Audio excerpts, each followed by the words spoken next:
어떤 아들이 아버지에게 큰맘 먹고 전화를 했어요. 아버지, 저예요. 그랬더니 아버지가 전화를 받자마자 잘 있어? 엄마 바꿔줄게. 그러는 거예요. 그래서 아니 아버지 바꾸지 마시고 제가 아버지한테 전화를 한 거예요. 그랬더니 이제 잠시 침묵이 흘렀어. 아버지와 아들 사이에. 그랬더니 아버지가 이야기하는 거예요. 왜 돈 떨어졌어? 그래서 아니요, 그건 아니고요. 아버지 사실 제가 늘 이렇게 생각하던 건데 아버지가 너무 감사하고 제가 전에부터 이 이야기를 하려고 했었는데 참 기회가 잘 안 나더라고요. 저를 이렇게 잘 키워주시고 대학도 보내주시고 또 진로를 정할 때도 이런저런 이렇게 간섭을 하지 않으시고 제가 알아서 정할 수 있도록 해주시고 모든 뒷바라지 해주시고 해서 전 너무 감사하고 고맙습니다. 제가 이렇게 살고 있는 거는 다 아버지 덕택입니다. 그랬더니 아버지가 아무 말이 없어요. 조용해. 그때 한참 있다가 아버지가 한마디 했어요. 너 술 먹었냐?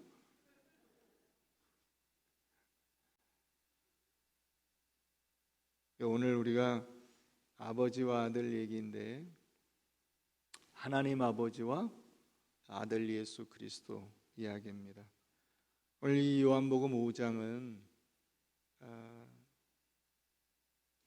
38년 된 병자를 고친 이야기로부터 시작이 되죠. 38년 된 병자, 자기 힘으로는 도저히 나을 수 없는 사람이죠. 무기력하고 능력이 없고 힘이 없어요. 아무것도 할 수가 없어요. 할 수 있었으면 진작에 했겠죠. 제일 먼저 들어갈 수 있었으면 제일 먼저 들어갔겠죠.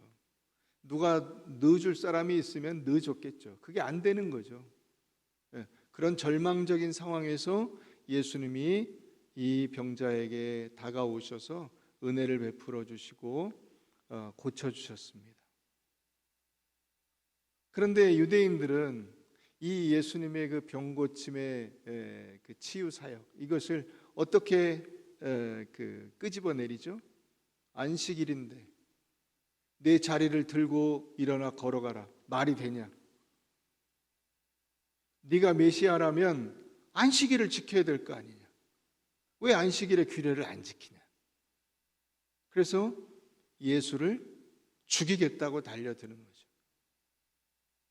그럼 예수님이 그런 이 유대인들의 어떤 그 공격에 그것을 잠재우고 그냥 조용히 사라지신 것이 아니라 그 논란에 기름을 붓는 거죠. 그게 뭐예요? 19절. 그러므로 예수께서 그들에게 이르시되 내가 진실로 너희에게 이르노니 아들이 아버지께서 하시는 일을 보지 않고는 아무것도 스스로 행할 수 없나니 아버지께서 행하시는 그것을 아들도 그와 같이 행하느니라. 그래서 아버지가 하는 일 나도 하고 아버지가 안식일에 쉬지 않으시고 일하시기 때문에 나도 일한다.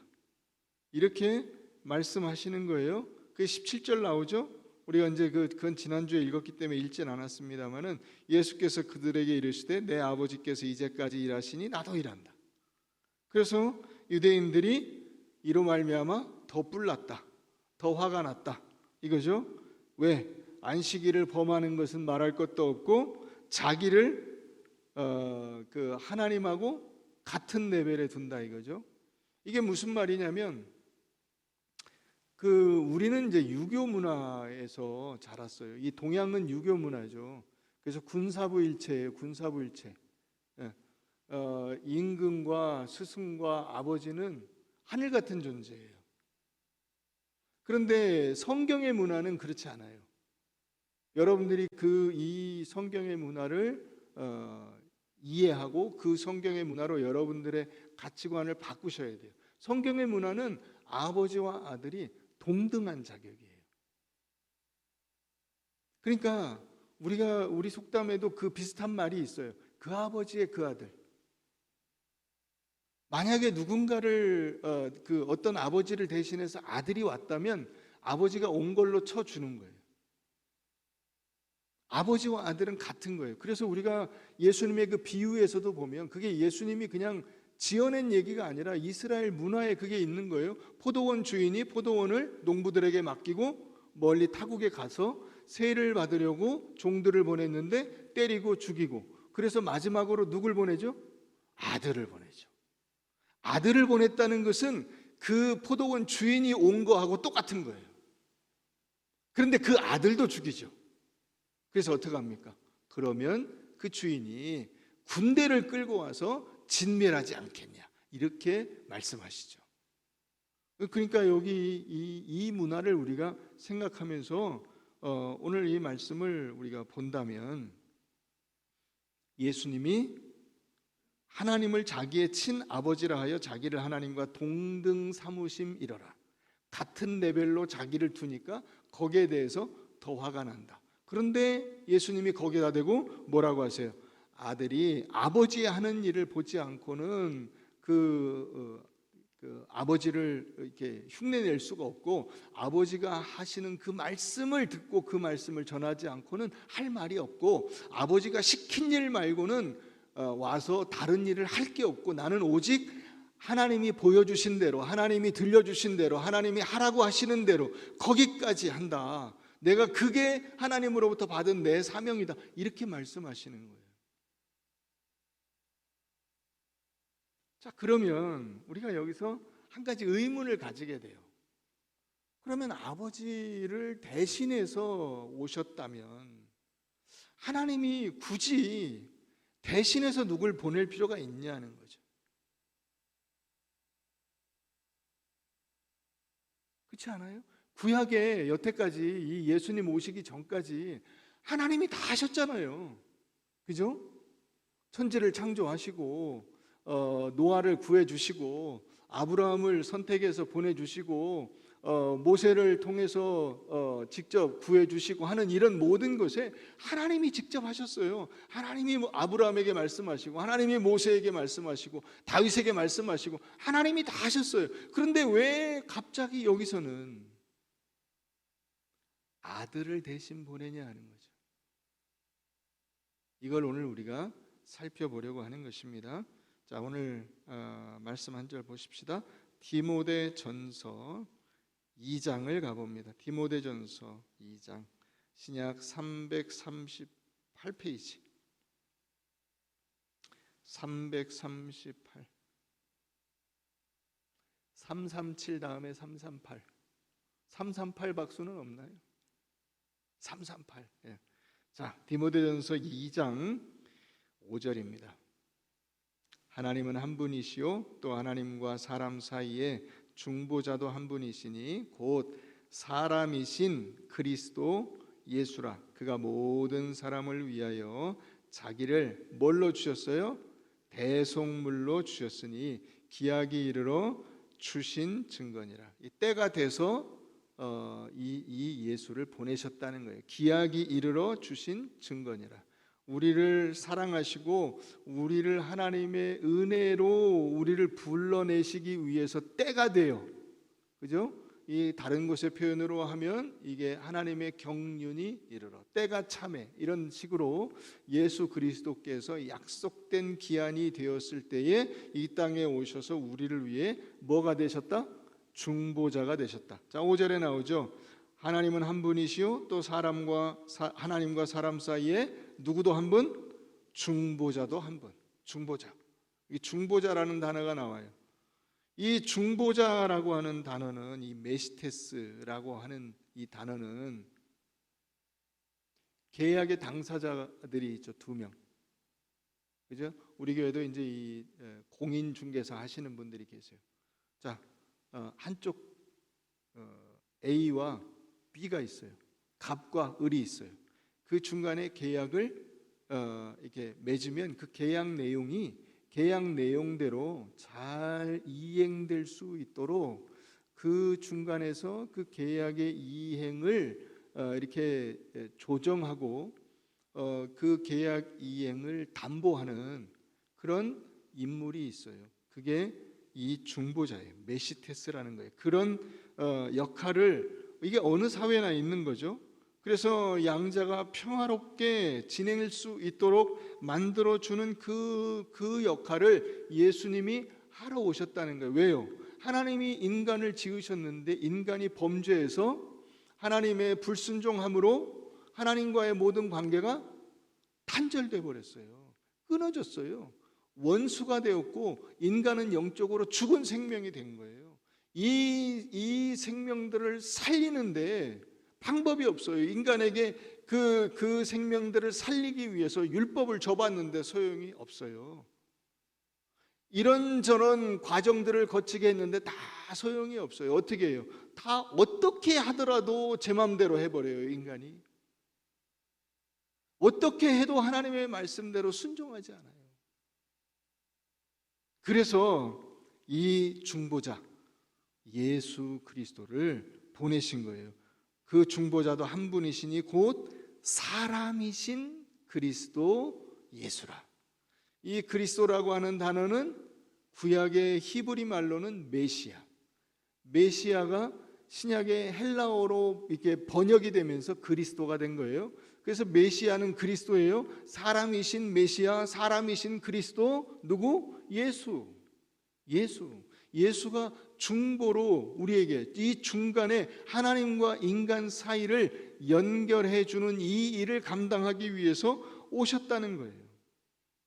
그래서 예수 그리스도가 이 하나님과 우리를 연결하는 그 일을 맡아 그분만이 유일하게 이 일을 감당할 수 있는 분이니 이 분이 곧 길이요 진리요 생명이 되는 거예요.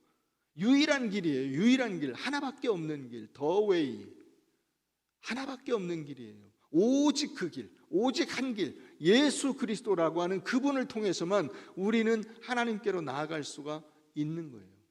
자, 구약에서도 하나님께서는 한 인물을 보내셔서 이것을 예표로 보여주셨어요. 한번 보십시다. 자, 신명기 18장 한번 가봅니다. 신명기 18장.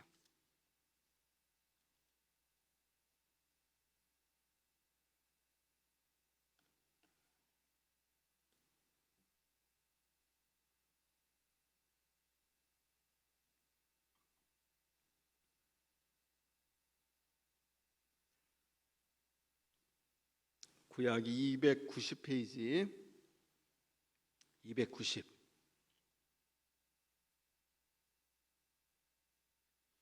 이제 성경을 이렇게 비슷한 데를 여러 번 찾다 보면은 이제 대충 페이지를 좀 기억을 할 수 있게 되죠.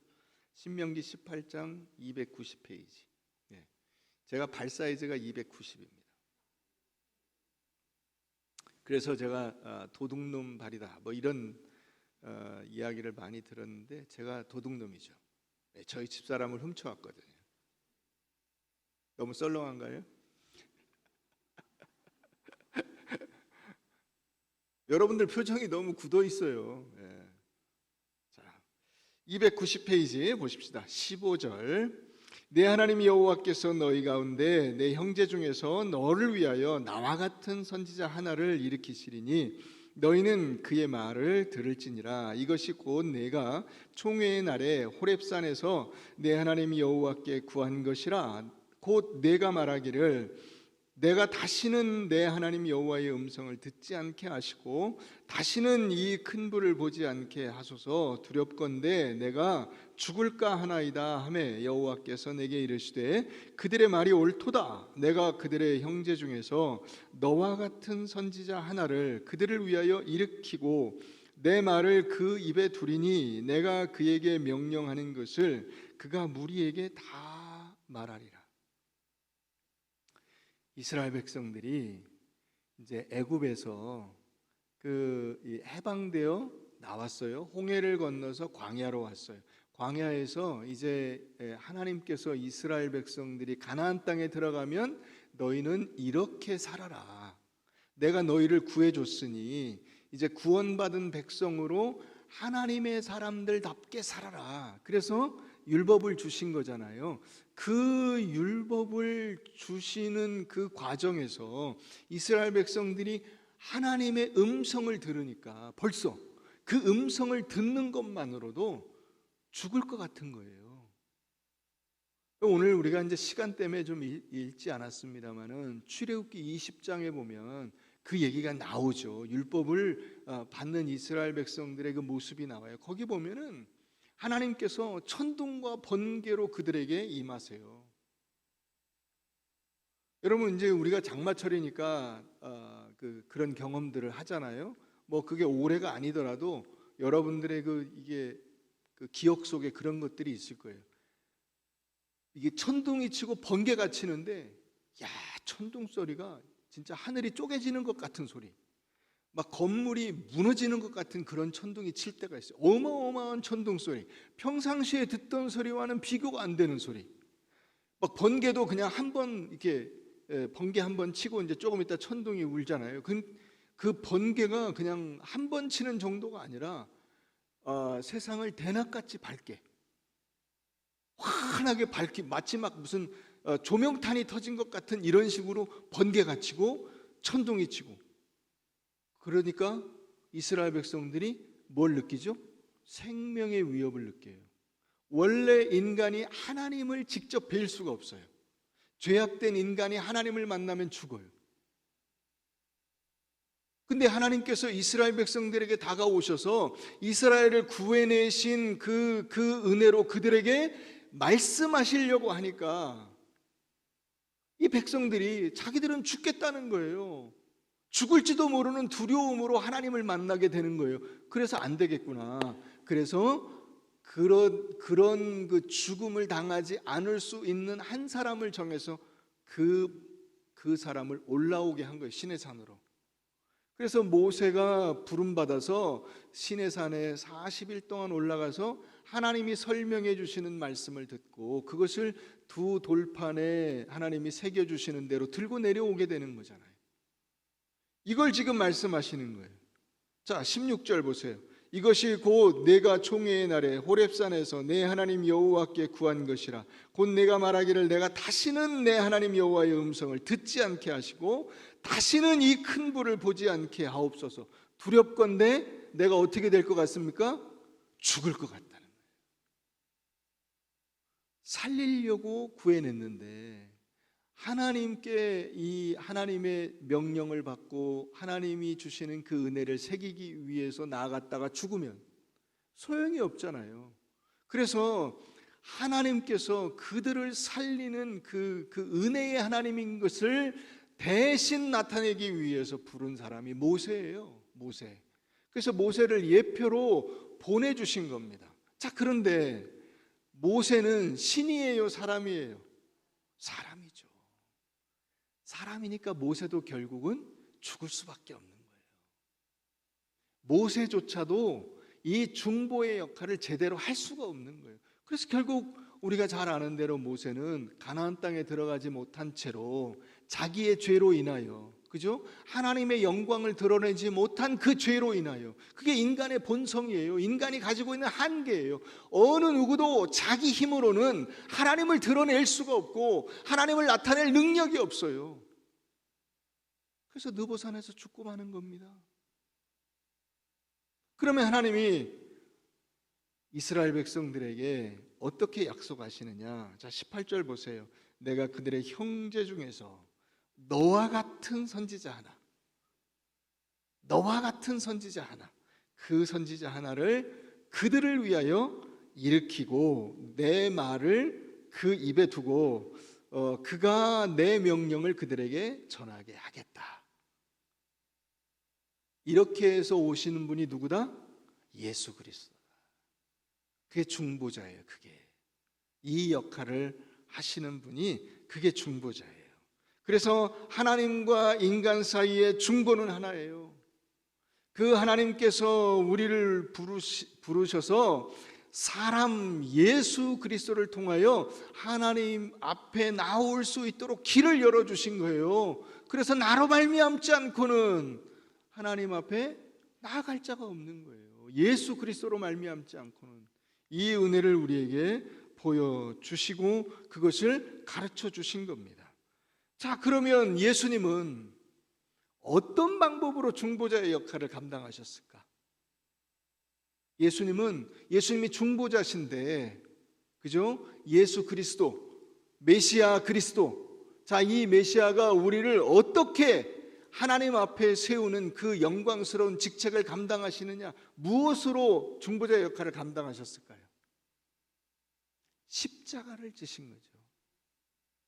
십자가를. 여러분, 예수님이 인간을 위해서 하나님께 중보의 역할을 감당하신다고 해서 인간의 죄를 두둔하신 적은 한 번도 없어요. 야, 뭐 사람이 다 그럴 수도 있는 거지. 사람이 다 그래 원래. 사람이 철이 없어. 원래 사람이 참 그래. 어쩔 수 없잖아. 야, 저 사람이 원래 심성이 착해. 그런데 성질이 급해서 그래. 저 사람이 원래 괜찮은 사람이야. 근데 친구를 잘못 사귀어서 그래.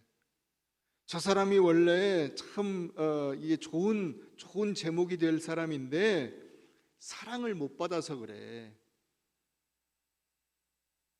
이런 얘기를 한 번도 하신 적이 없어요. 죄인을 사랑하는 것과 죄를 용납하는 것은 완전히 다른 거예요. 여러분, 그렇기 때문에 우리가 하나님께로부터 은혜를 받은 이것을 잘 이해해야 돼요.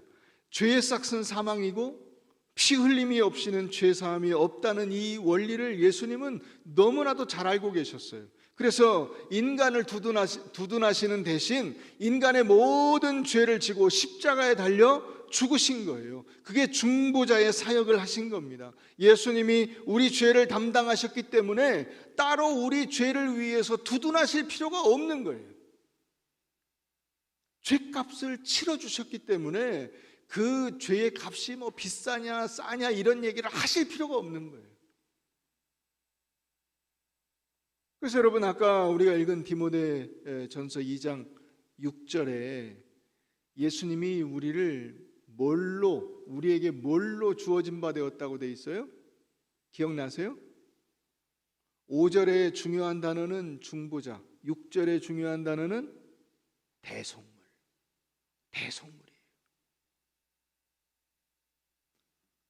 여러분들이 예를 들어서 어디 밖에 나갔는데 지갑을 놓고 왔어. 근데 그걸 모르고 밥을 시켜서 먹었어요. 돈을 내야 되는데 돈이 없어. 물론 요즘에는 이제 핸드폰을 들고 있으면은 계좌 이체도 할 수 있고 이런 방법이 있기 때문에 뭐 피해갈 방법이 있어요. 그런데 옛날에는 이제 그런 게 없으니까 뭘 했어요? 이거 했죠, 그죠? 예, 외상이야. 그거 내가 나중에 와서 갚아줄게.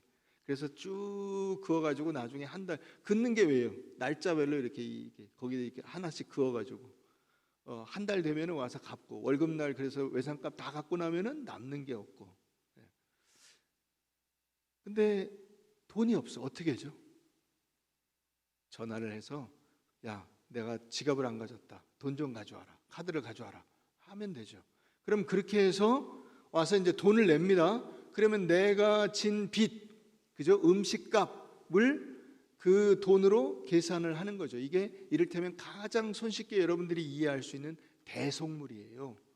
값을 치르는 거예요. 값을 치르는 거. 여러분들의 죄값을 예수 그리스도께서 치르는 거예요. 그게 대속물, 자기 자신을 대속물로 하나님 앞에 드렸다는 거예요. 하나님 앞에 죄인이라서 하나님께 우리가 죄값을 치러야 되는데 그 죄값을 치러 주심으로 이제 더 이상 우리가 하나님 앞에 빚진 자가 되지 않도록 만들어 주는 그 일을 예수님이 하신다는 거예요. 그러니까 여러분, 예수님이 우리의 중보자가 되시는 것이 1차적으로는 인간으로서 하나님 앞에 나아갈 때 하나님 앞에 아무 문제가 없이 나아갈 수 있도록 길을 열어주시는 거예요. 그러면 반대로 중보자는 하나님이 인간에게 오실 때 그 역할도 하시는 거잖아요. 그죠? 인간이 하나님 앞에 나아갈 때 십자가를 지심으로 우리로 하여금 하나님 앞에 거리낌 없이 나아갈 수 있게 해주셨는데, 그러면 하나님이 인간에게 내려올 때 그 두려움과 무서움을 대신해 주는 중보자의 역할은 무엇이었을까요?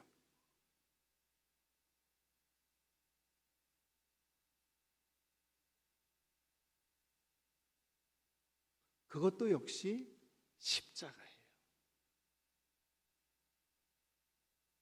여러분, 인간이 죄를 지어서 그 죄의 값으로 이제 사형 판결을 받았어요. 사형 선고를 받았어. 그래서 사형을 집행했어요. 그래서 이제 그 사형수가 죽으면 의인이 됩니까?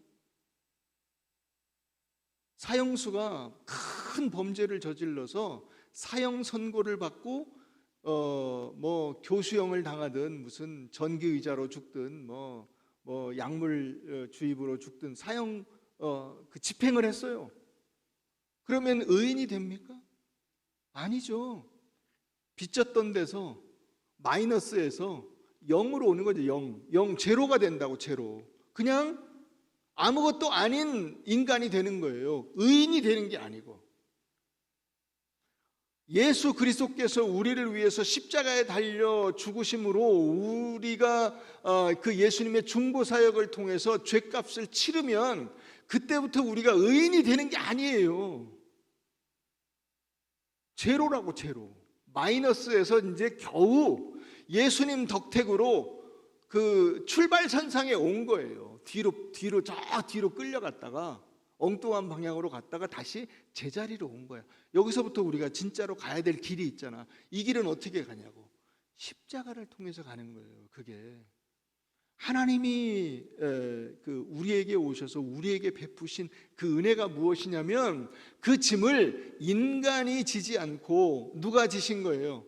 하나님이 지신 거야. 하나님이.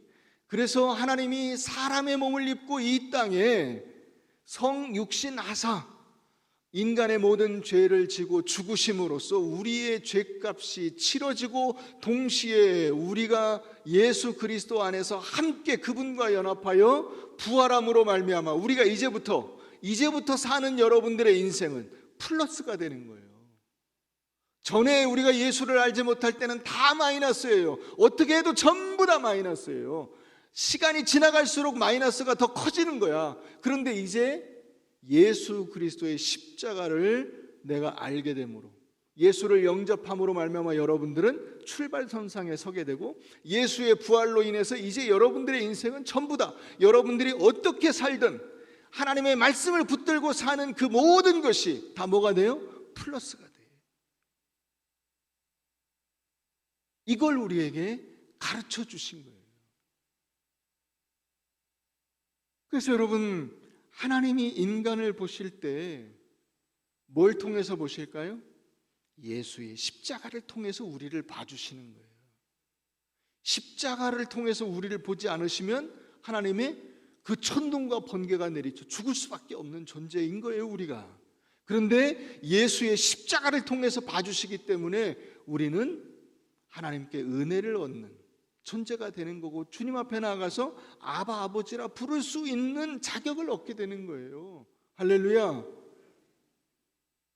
동시에 사람이 하나님을 볼 때에도 예수의 십자가를 통해서 보게 되는 거예요. 여러분, 우리가 예수의 십자가를 통하지 않고 하나님을 보게 되면, 이 신명기 18장 18절에 나온 대로 16절에 나온 대로 어떻게 돼요? 두려워서 죽을 것 같은 거예요. 하나님을 똑바로 볼 수가 없어요. 하나님을 어떻게 아버지라고 불러요? 죄인이. 도저히 그렇게 할 수가 없죠. 말씀에 순종하는 것 자체가 불가능해요. 하나님에게 눈길이 가질 않아요. 다 딴짓을 하게 돼요. 그런데 예수의 십자가를 통해서 보기 때문에 이제는 하나님의 은혜에 감사하고 하나님께서 주시는 그 은혜를 받아 누리며 하나님과 교제하며 의와 진리와 생명과 영생과 하나님께서 우리에게 주신 모든 풍성한 은혜를 나누는 자리에 서게 되는 거예요. 십자가를 통해서 하나님께서 우리를 어떻게 하실지를 확실하게 보여주는 것이 십자가예요. 이제는 죄인에 대한 하나님의 진노가 다 십자가에서 해결됐어요. 이제는 인간에게 의로움을 요구하시는 그 모든 의로움들이 다 십자가에서 해결됐어요.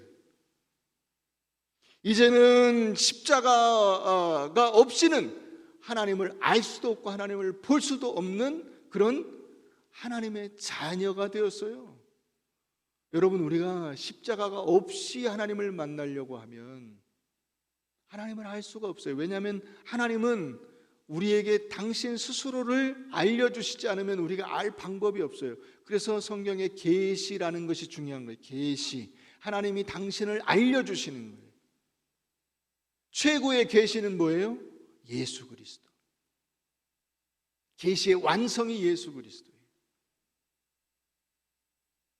또 하나님 없이 우리가 십자가 없이 하나님을 만나려고 하니까 뭘 하게 돼요?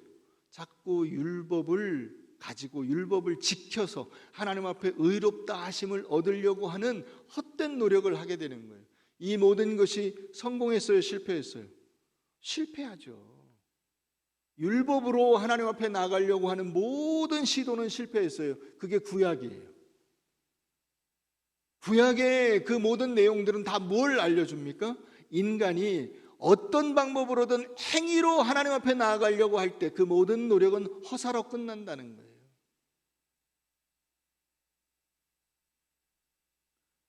이제 예수 그리스도께서 하나님의 보내심을 받아 중보자로 우리에게 오시게 되고 우리에게 오신 그 인간 사람 그리스도 예수는 우리의 모든 그 죄의 짐, 고난 이런 것들을 다 십자가에서 해결하시고 우리로 하여금 하나님께 나아갈 수 있는 길을 열어주신 것입니다. 이제 우리에게는 더 이상 죄로 인하여 우리가 겪게 되는 헛되고 허무한 삶이 없어요. 죽음의 함정이 없어요. 영원한 멸망이 없어요. 하나님을 생각할 때 우리가 느끼는 그 두려움이 없어요. 이제는 우리에게 참된 인생의 기쁨과 만족으로 충만하게 되는 것입니다. 여러분, 이 은혜를 하나님께서 우리에게 예수 그리스도를 통하여 보내주셨다는 사실을 꼭 기억하시기를 바랍니다. 알버트 듀러라고 하는 사람이 있어요. 알브레이트 듀러라고 그렇게 읽기도 하고 그 발음은 이게 네덜란드 말이기 때문에 좀 차이가 있는데 이 그 알브레이트 듀러 혹은 알버트 듀러의 작품 중에 뭐가 있냐면 기도하는 손, 연필로 그린 그 그림이 있어요. 보신 적 있으시죠? 손만 이렇게 딱 이 손목부터 해가지고 손만 이렇게 그렸어요. 손이 굽어 있어요. 거칠어요. 여기엔 사연이 있어요.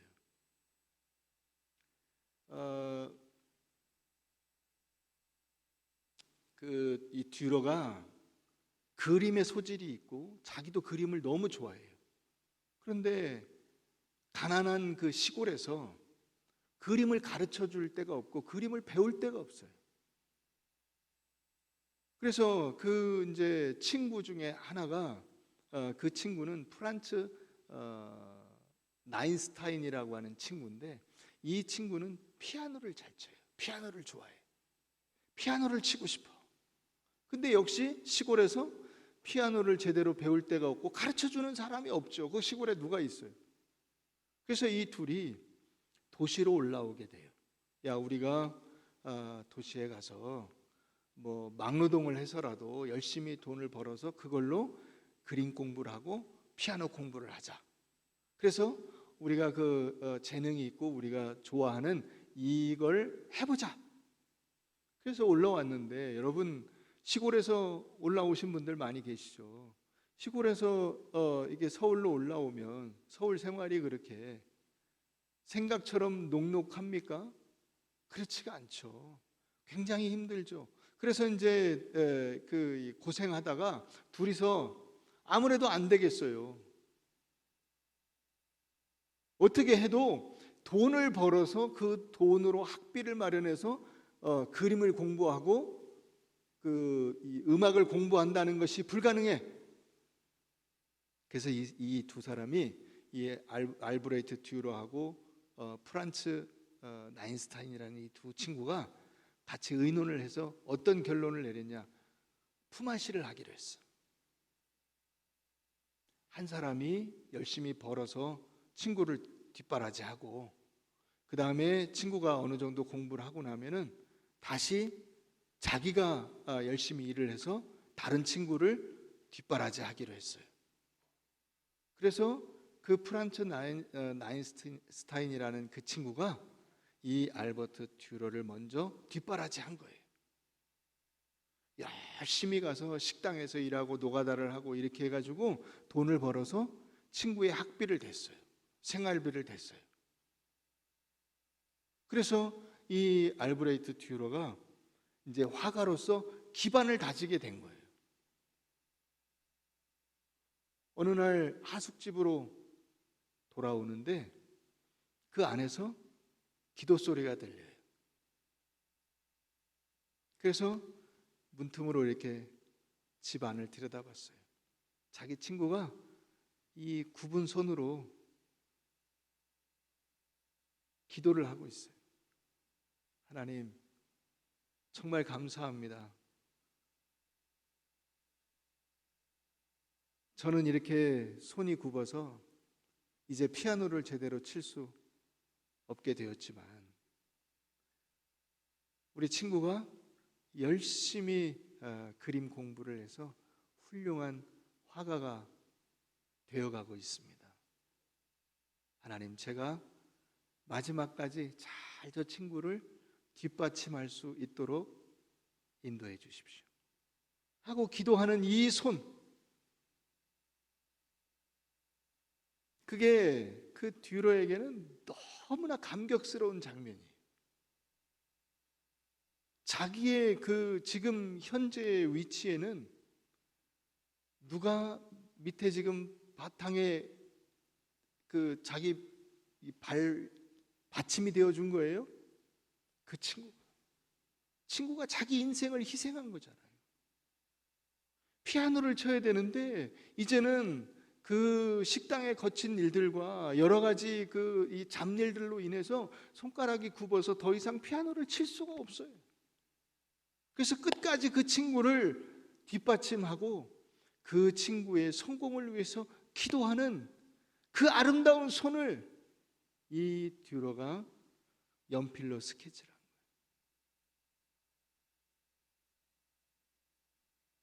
거예요.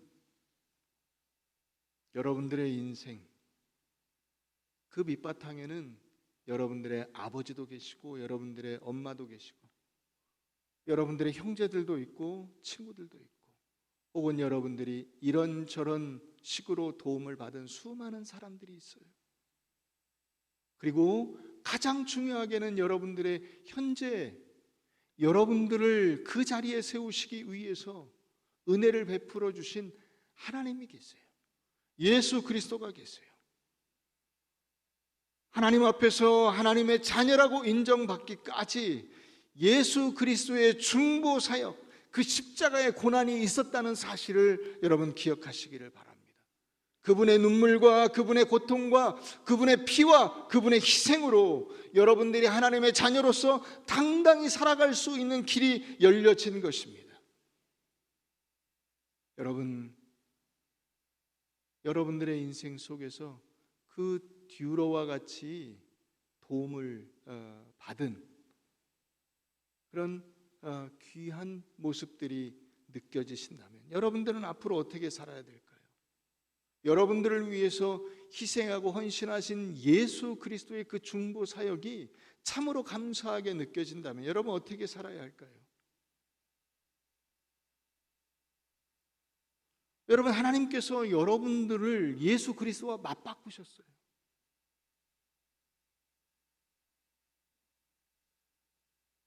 여러분들의 몸값이 어마어마하다고, 배송물의 값으로 우리는 그 값을 짐작해 볼 수 있잖아요.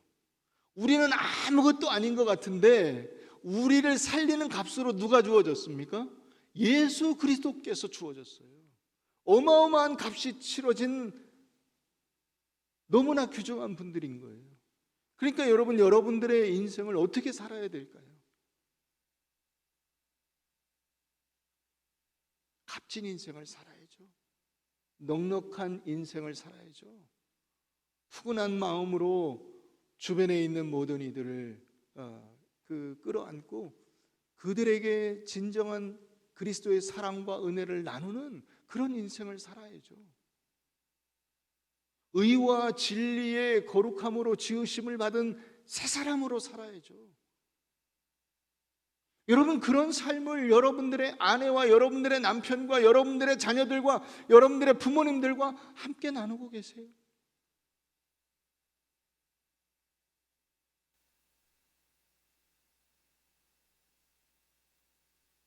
하나님은 여러분들이 어떤 인생을 살기를 바라실까요?